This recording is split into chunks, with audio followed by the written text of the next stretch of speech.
Welcome to another episode of Streamed and Screened, an entertainment podcast about movies and TV. I'm Terry Lipshetz, a senior producer at Lee Enterprises and the co-host of the program, a Padawan, if you will, to Bruce Miller, Jedi Master of Entertainment Journalism and editor of the Sioux City Journal. Bruce, it's a little early, but may the 4th be with you. You should have said Yoda, because I'm that old.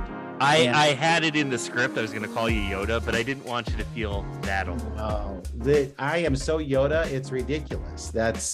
It's apt and it's fitting and it's me. Plus, if I were collecting anything, it would be Yoda. Gotta love Yoda. Always one of my favorite characters. And he didn't show up right away. He wasn't in the first one. Middle of the second one, yeah. Yeah, and I remember now. Okay, so this shows you how old I am. When they did a big reveal on Yoda for Empire Strikes Back, it was a special press kit that was just about Yoda. And it had a picture, and I mean, it was quite the big deal. I remember getting it in the mail and it was like, oh, what have we got here? This is really great. But I remember back with Star Wars, we didn't know what it was. We had no clue. You know, they talked about serials, they talked about Westerns, they talked about all these things. But until you saw Star Wars, you weren't really sure what this thing was. And I went to a screening of Star Wars back in, 1977. And I was unsure. The place was packed. And I remember a woman in the audience screaming out, "Ooh, that Wookiee, he's really cute." And so that's what I remember about the first one. I also remember that the vehicles didn't look like they had wheels or they touched the ground. I thought that was really cool. But it did feel like you were dropped into a world that you had no idea what was going on. It's really amazing when you look back at the times. I mean, today movies are so overboard with CGI and animation and green screens and everything.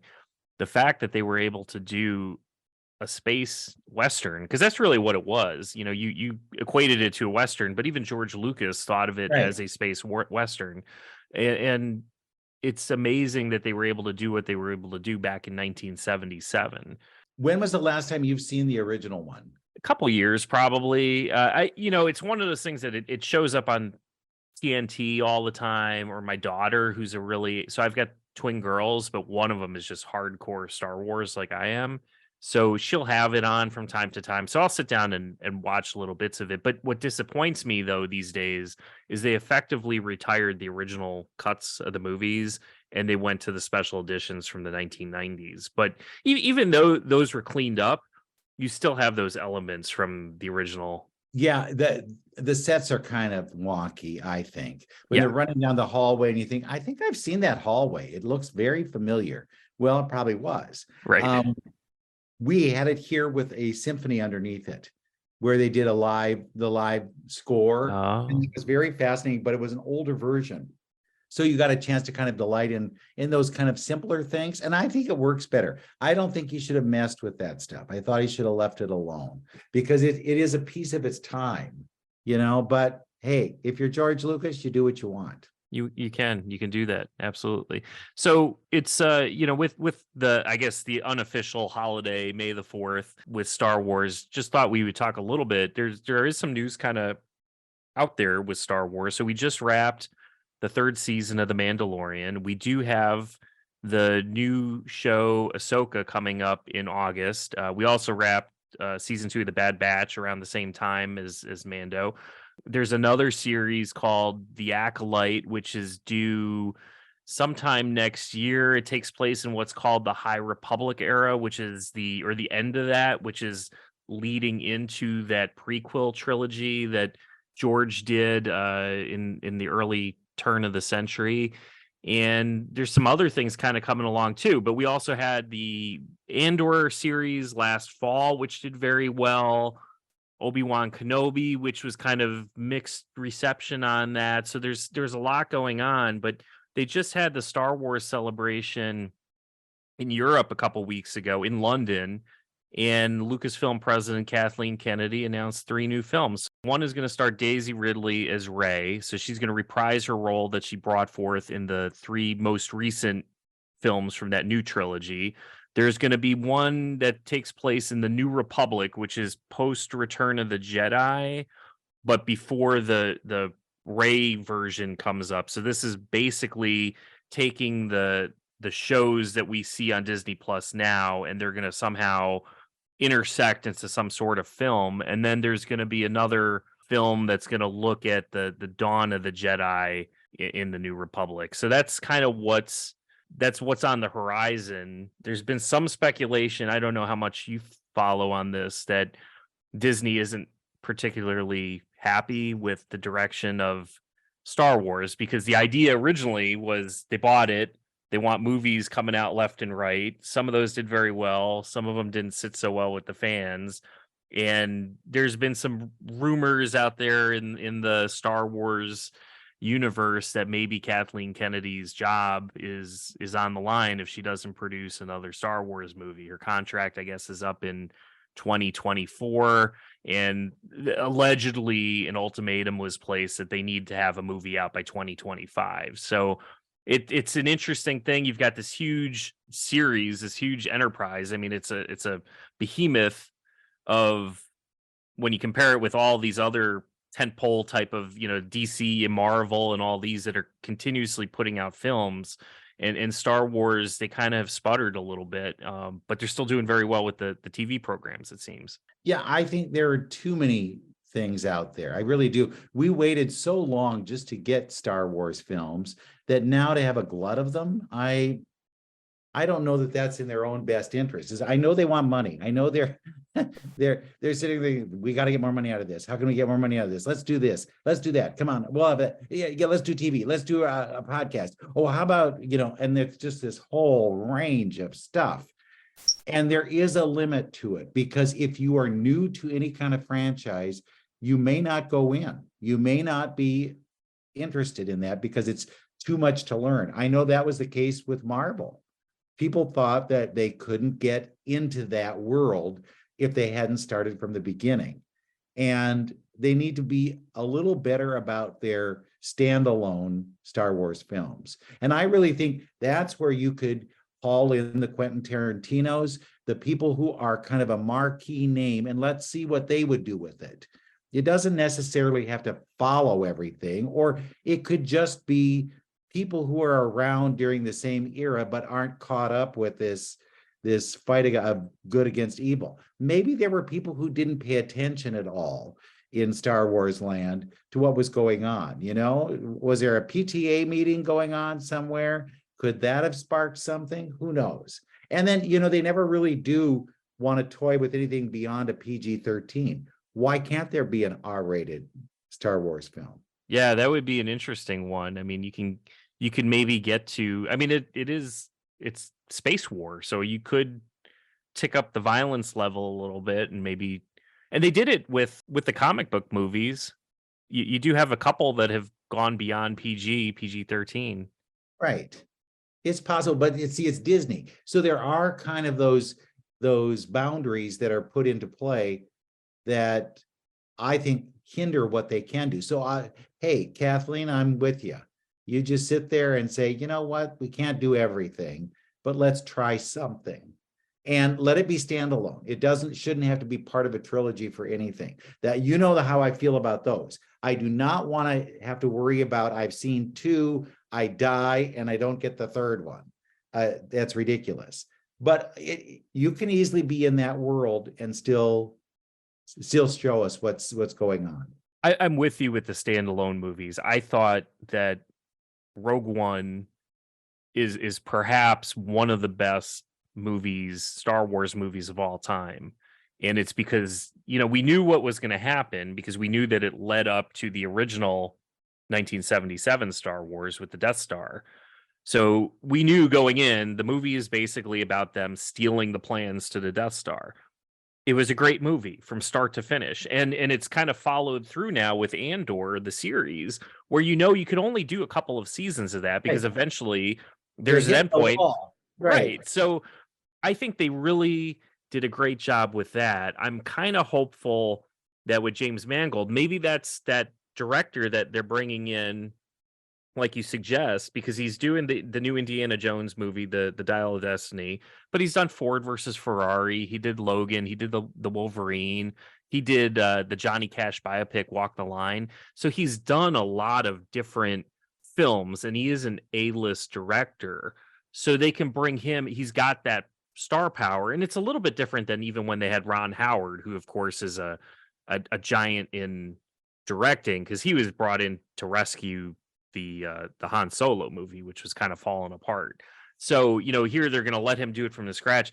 I agree too that I don't want a trilogy every single time, especially after the newer trilogy, which I thought was a bit of a disaster because it was so disjointed. Right, right. Well, if you look back at the original, the whatever you call those first three films, George Lucas handed the reins over to Lawrence Kasdan after the first one and said, "You write this thing. Let's see what's going on here." And I think those new ideas are what help keep it fresh and keep it going. Instead of this huge book that somebody has to go, well, wait a minute now, according to chapter 33 here, you're not supposed to do this.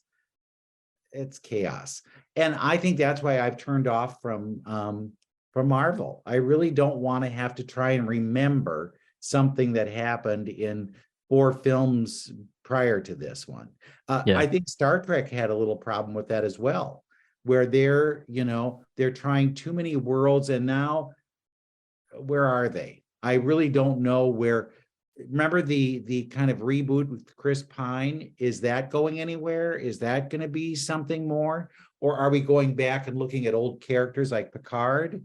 What is that? And I think it becomes a thing when money people are making decisions and they're demanding things by a certain time because they've got to meet a budget, or we need to make so much money by this date, that it kind of spoils the creativity of the whole thing. Well, that's kind of the thought too, with where, if those rumors are true that Kathleen Kennedy's job may hinge on a film is, or bringing back more films, is that you've got the money people. It isn't just about the storytelling when Lucasfilm was that standalone company. Because even if you go back to that original trilogy, the first Star Wars movie, if that thing bombed, it ended. You didn't need to wait for 2 more movies because it had a beginning, a middle, and an end.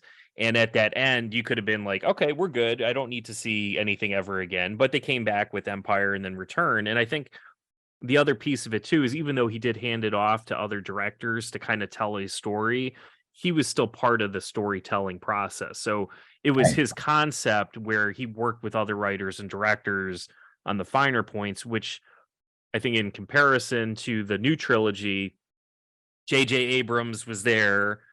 I know he was the executive producer on the second one, but he kind of stepped way too far away, and the movie went in a totally different direction. And then he had to come back to kind of rescue the third one, and it just turned into, I guess, a bit of a hot mess. But yeah, Disney, there were rumors that they were going to do an Indiana Jones series on Disney Plus, and that has kind of been put on hold. And Willow, I didn't even get a chance to see this Willow series on Disney Plus, and apparently season 2 is canceled because they're like going all in with the Lucasfilm stuff back into Star Wars, and because that is the franchise out of Lucasfilm. So it'll be interesting to see where that goes. The interesting selection in directors for these movies is Sharmeen Obaid-Chinoy. She is a 2-time Oscar winner because she won Oscars for documentaries, but she's attached to the Ray film.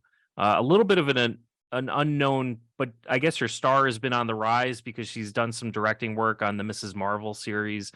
Thoughts on her? Documentaries and short subjects are kind of the gateway to getting into bigger pictures. So she was probably tested through these kinds of things. She has a very female perspective, a feminist perspective that might help play well with something that's seen as a very kind of boys' club.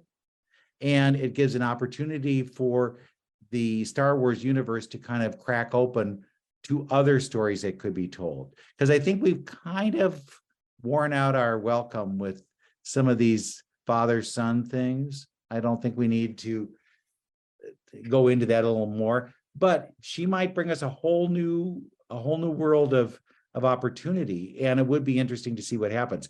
I want to see what people are doing in other parts of that universe. And I don't know that we've necessarily seen that. They are also caught up with this rebel forces kind of thing. And really, though, there have to be. It's like today. There are people that you can't ask anything about the news because they don't watch the news, they don't listen to the news, they don't read the news. And those are people with a story too to tell. And how do they do it? I think sometimes we get a little too caught up in the mainstream of what people are talking about or what influencers are telling us we should talk about, that we don't realize that there's a whole subsect of people out there talking about nothing that relates to that. Yeah, so this is one of those things. I think you made an interesting point too about a different perspective, because for me, as somebody 47-year-old man who grew up on Star Wars, when I was a kid, the boys liked Star Wars and most of the girls liked something completely different. You had some girls liked it, but it was a boys club. And I think they've really tried to expand it and attract a much wider audience. Now I think to my daughter who's 12, who absolutely loves Star Wars. She wants to watch the shows every single week. And if you ask her who her favorite characters are, it's Rey, it's Ahsoka Tano. It's these newer characters that they introduced that have expanded the universe to just more than boys and men, and Jedi can be a girl, a Jedi can be a woman. Look at how animation was largely seen as, female driven. It always has to have a heroine who falls in love and gets out of her situation. And then they realized, wait a minute, we've got some boys out there that might be interested in watching animation. And they did do a shift, and there were some male kind of dominated, and Star Wars was pushed them. They were the ones who said, get over there, come on, you got to do some male animated films. And we're seeing them now. So I think same thing could happen with Star Wars. So once again, may the 4th be with you, Bruce, but we'll turn our attention now to a much more serious topic. Use that on anybody? I do, yeah. You also use the April 20th one too on people? 420? Yeah. Well, not in Wisconsin. I'm based in Wisconsin. That's not. You cannot talk that way, right? Yeah, not here. Not at our borders. That is correct. No, but we're going to shift over to a little bit more serious topic now, and one based in actual reality, coming back from science fiction into history. I did a slight bit of research. Does that sound like enough? No. Sure. But there have been Holocaust films since the early 1940s. 1940 was the first time they ever mentioned a concentration camp in a film. Since that time, there has been a Holocaust-related film every year. It's interesting to see that that's lasting like that, but it's one of those things that you need to remind people, because otherwise they're going to say it didn't happen. And I think a lot of times you'll see in the documentary categories of the Academy Awards, there will be something about someone. Now, that generation is dying out. There aren't many more Holocaust survivors around who can remember what went on or what happened. But what we're finding now is that people are kind of stretching their boundaries of what stories they already know. And one of those ones is a Diary of Anne Frank. That was a huge book. And it was taught in schools. I don't know if it still is, because I don't know if it's on a list somewhere and then they say we can't teach that one in schools. But it was what a girl viewed the Holocaust situation like. She was hidden in an attic over her father's business, and they couldn't leave, they couldn't go anywhere, and they had their own kind of world, if you will, hoping that someday they could get out because the Nazis wanted to do something with them, i.e. they wanted to kill them. And so we saw that perspective on the Anne Frank story. We saw her perspective because her father saved the diaries and brought them and said, is this something we could publish? Is there something here so that people know what went on in our world? And now there is a new limited series called A Small Light, which focuses on Miep Gies. Miep was a secretary of Otto Frank, who was the one who helped him during all of this. He said, would you help me get things to my family? Can you be there for us? And will you promise not to tell anybody? In retrospect, Miep said, I didn't do anything. It was a small light that I was able to turn on in a dark room.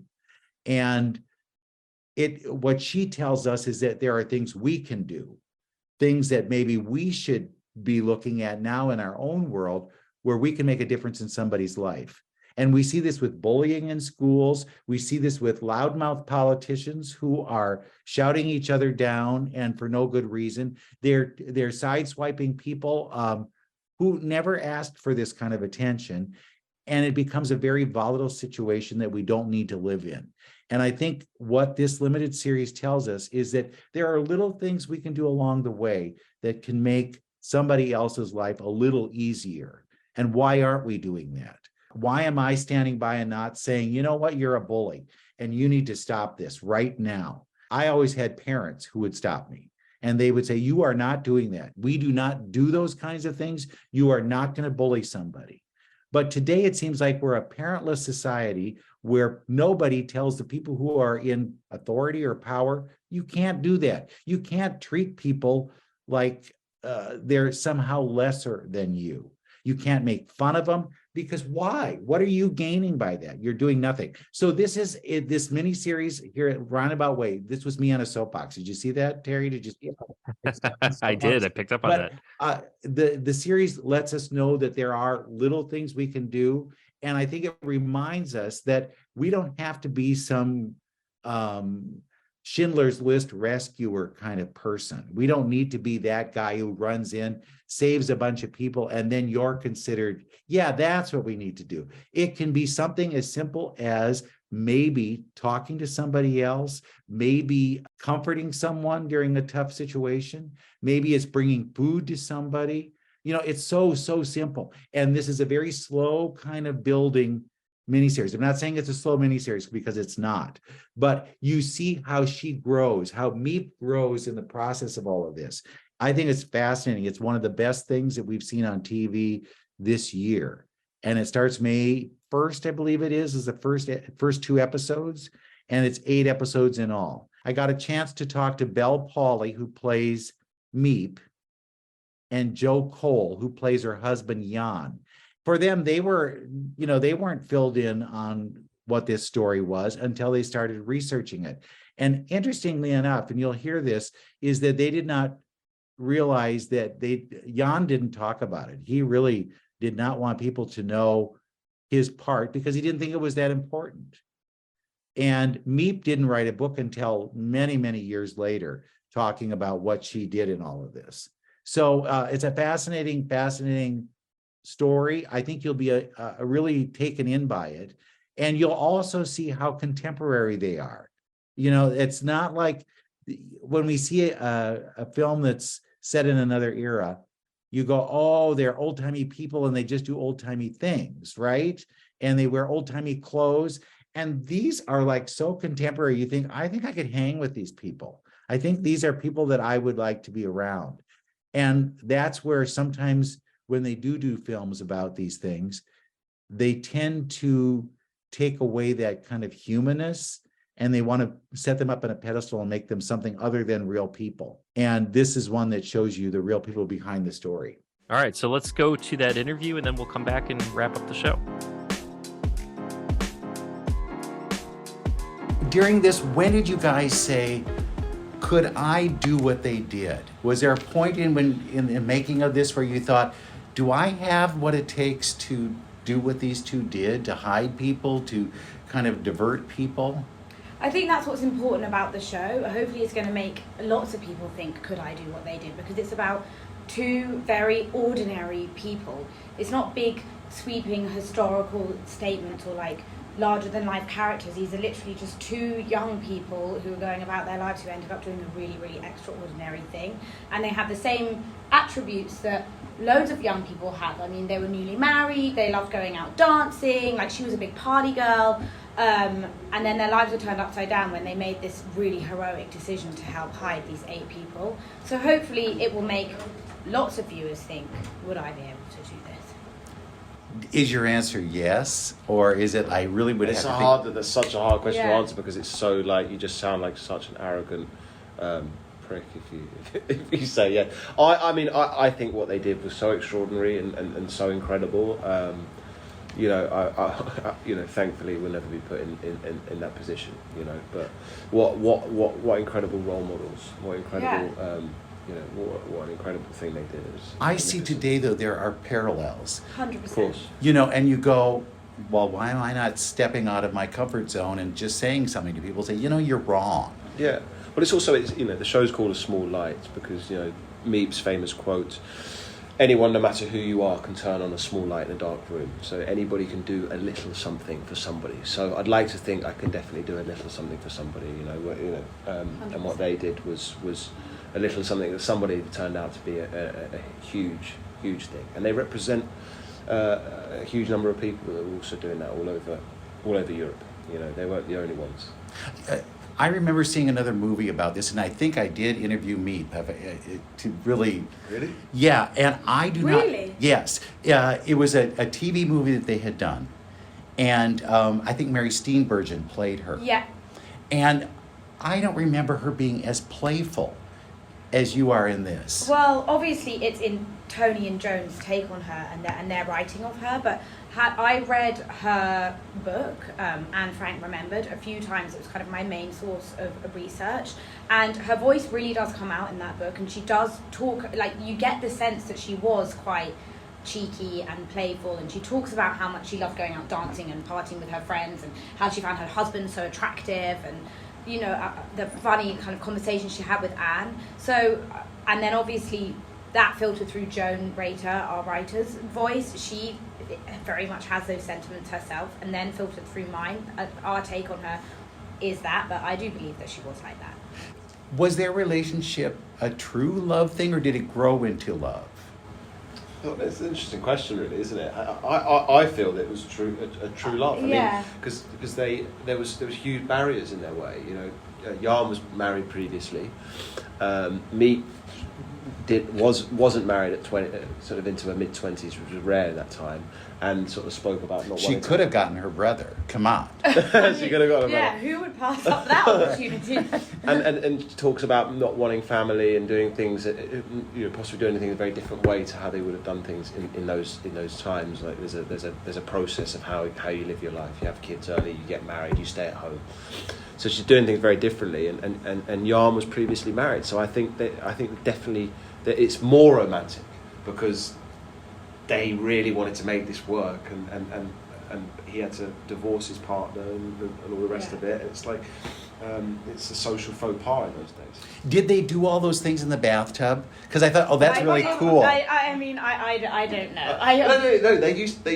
Really? Yeah. To get away from everybody? Yeah, they'd go like, they said that. Yeah. That's a great thing. I think it's a huge idea. Kids, we're running the bathroom. And Susanna, our director, like one of the first conversations I had with her was that she really wanted to make this relationship, even though it's a relationship in the 40s, feel real. Like, we wanted to have those small moments of like them chatting together in the bath, or like him asleep in bed and like seeing her get ready for bed, and like all of the things that make a relationship feel like tangible to an audience. Sure. Because even though it's in the 40s, like people, It wasn't that long ago. it's not that long ago. You know what I mean? Like, they're not aliens. and it was the present Right. for them. So. And I think that's the problem that too many people make, is that, they think it's a whole different era, and it's a whole different thing, and it's like, they're us. Exactly. Yeah. Yeah. What did you two learn from this? What did this teach you? I mean, it's a really good question. I mean, historically it taught me no end. You know, it's you know, just on the surface, sort of people who come into this, the prelude is the Anne Frank story, right? So everybody feels like they know Anne Frank and they know the story, and it was a young girl in the annex and the rest of it. But I feel like the reality is people don't know this story. And how many episodes have you seen? Have you managed to see? You've seen 2. Okay, so there's so much that you're going to hopefully learn and become aware of what was going on outside the annex, what was going on in the streets of Amsterdam. Yeah. So on a kind of more superficial level, if you will, on like historical level, I think there's a great deal to learn. For me, just sort of kindness can win over everything, and love, kindness, and compassion beats evil and beats hatred, and just a reminder to everybody, the title of the show, every day you can show little acts of kindness, and they feed into one another throughout the day. Sure. You can do there's always little things you can always look for people, so yeah. And you yeah, learned? I just learned so much about like heroism and bravery on like a small scale from like two ordinary people. There were so many. I mean, you've only seen 2 episodes, but like as you get like into the like depths of this show, there are so many anecdotes and stories that we tell that you will watch it and be like, that must be made up, what these people did. Like, and we had that literally every time we got a new script. We were like, whoa, Tony, Joan, like, is this real? Like, did they actually do this? Like the lengths that these people went to when they were literally just a secretary and a social worker, and they're young people, was absolutely insane. So yeah, I learned so much about being brave, and also the amount that one human being can actually do. Also, the best, most unfathomable stories are often the ones that are real. So we'd be like, well, Tony's made this up. This is too extravagant and crazy, and it was always true. Thank you guys so much. Thank Lovely you. to meet you. It's been really fun. nice to meet you. This has been great fun. Thank you. And good luck with this. I hope it all turns out to be a huge hit. All right, Bruce, thank you for those interviews. The show sounds fascinating. I think I'm definitely going to tune in. I think we've talked about this before, but for me personally, I have some Jewish heritage. So these types of stories I really like to hear. I enjoyed movies like Schindler's List, but even when I was in college, I took the history of the Holocaust, which was just a fascinating semester, very depressing semester. But one of the things they did is the professor, who was a retired rabbi, brought in a friend of his who was a Holocaust survivor. So he spoke to the experiences of what he had to go through, in a concentration camp, and showed the tattoo on his arm of, how he was numbered. And one of a couple, I've seen a couple of survivors in person, and it's sad because there's really not many of them left. So it's great that we can have stories like this, find ways to have these stories, to share those experiences, but also, as you said, have a contemporary message as well. And I think there are applications that we can look at. Hopefully we will never get to the point that our situation today is what it was back then. I've been fortunate to interview a number of survivors, and they all have a different story to tell, different things that happened to them, different kinds of people who came into their lives and were the ones who really helped them through a situation. There is a documentary called Nikki's Family that you must see. It is so good. It's about a British, a businessman who helped these children get to safety during World War II. And he would find them places where he could live. They could live while they were separated from their parents, or if something happened to their parents. And he did this very clandestinely. He was a businessman who was able to go over to places, and he would create passports for them. He would do all this stuff and help kind of get these kids out. It was hundreds that he was able to help. And in this Nikki's Family, you must see it. You see him finally realizing the impact of his work.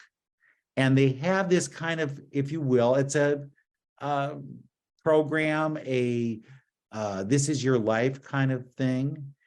And they're introducing that he had done this and telling other people about it. And again, he thought I don't know what I did that was all that great. But when he realizes, that somebody is making something out of this, they say, well, now the person next to you, she was one of the ones you helped. And the person next to her was somebody you helped. And before you knew it, it was everybody in that theater was somebody who he had helped and he had never met them. Wow. And here was a chance to see how, and the man was really, really moved by this, that, you do things that you think are the right thing to do, but you never see the results of it.